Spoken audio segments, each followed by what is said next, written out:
అయితే భయ్యా watts her intention? అంటే ఇప్పుడు ఆమె ఇల్లు కోరుకుంటుందా? లేదంటే రాజ్ తరుణ్‌తో లైఫ్ లాంగ్ ఉండాలని కోరుకుంటుందా? లేదంటే రాజ్ తరుణ్ తన సంపాదనలో ప్రతి నెల తనకి ఇంత ఇవ్వాలని కోరుకుంటుందా? అసలు ఆమె రాజ్ తరుణ్ దగ్గర నుంచి ఏం కోరుకుంటుంది? లేకపోతే రాజ్ తరుణ్ నాశనం అయిపోవాలని కోరుకుంటుందా? ఏం కోరుకుంటుంది ఆమె?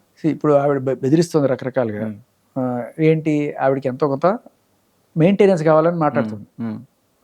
నెల నెల ఎంతో కొంత కావాలి, ప్రాక్టికల్‌గా తాళి ఈ కట్టుంటే పెళ్లి ఇల్లు కావాలి. చేసుకొనుంటే ఏదో ఒకటి చేసేవాడు అతను. ఇప్పుడు ఆవిడ చట్టంలో అన్నీ ఎతుక్కుంటుంది పాపం. లూప్ పెళ్లి హోల్స్ అన్ని. కాకపోయినా కూడా 7 ఏళ్ళు లివిన్‌లో ఉంటే, హ్మ్. గుర్తుపెట్టుకోండి, హ్మ్. 7 ఏళ్ళు లివిన్‌లో ఉంటే ఆవిడ కూడా భార్య కింద కన్సిడర్ చేసి ఇవ్వాలని. భరణం ఇవ్వాలని సుప్రీం కోర్ట్ చెప్పిందని చెప్తుందనమాట. హ్మ్. సో మేము అంటే ఒకవేళ నేను పెళ్లి కాలేదని ప్రూవ్ చేయలేకపోయాను, హ్మ్. సో పెళ్ళిందని ప్రూవ్ చేయలేకపోయాను, అప్పుడు అయినా కూడా లివిన్‌లో ఉన్న దాని ప్రకారం నాకు భరణం ఇవ్వాల్సి వస్తుంది నువ్వు. దాని ప్రకారం ఇల్లు ఇచ్చేస్తావా? అదే అంటున్నా. హ్మ్. ఒకవేళ భరణం ఇవ్వాలన్నా ఎంతో హ్మ్. 10,000 20,000 ఇవ్వమని. మొన్న పృథ్వీ గారి కేసు చూసారా? హ్మ్. మన అన్నదానం బత్తాయో అంటుంటారు. హ్మ్.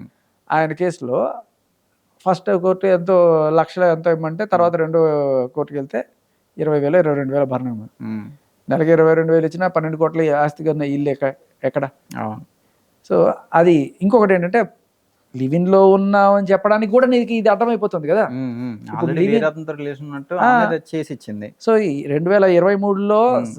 జూలైలో నువ్వు ఇచ్చిన స్టేట్మెంట్ ప్రకారం లేదు, పోనీ 2023 నుంచి ఇప్పుడు వేసుకున్నా 1 ఇయర్ కూడా కాలేదు. కాలేదు. పోనీ 2 ఇయర్స్ కూడా అంటే ఇప్పుడు 7 ఇయర్స్ లెక్క ప్రకారం 2 ఇయర్స్ కూడా కంప్లీట్ కాలేదు. 23 ఆవిడ నుంచి రాసింది అప్పుడెప్పుడో అయిందని, హ్మ్. Which is false. హ్మ్. క్లియర్ కట్గా ఫాల్స్. ఇక్కడ మస్తాన్ సాయిని మనస్ఫూర్తిగా అంగీకరించేసిన తర్వాత ఇంక ఇంత సంబంధం ఏంటి? అంతే. అది మనస్ఫూర్తిగా పాపం సగం అంగీకరిస్తే సగం రాస్తాను, సగం ఈయనున్నాడు అనుకోవచ్చు. పూర్తిగా అంగీకరించింది 100%. ఈవిడ కదా.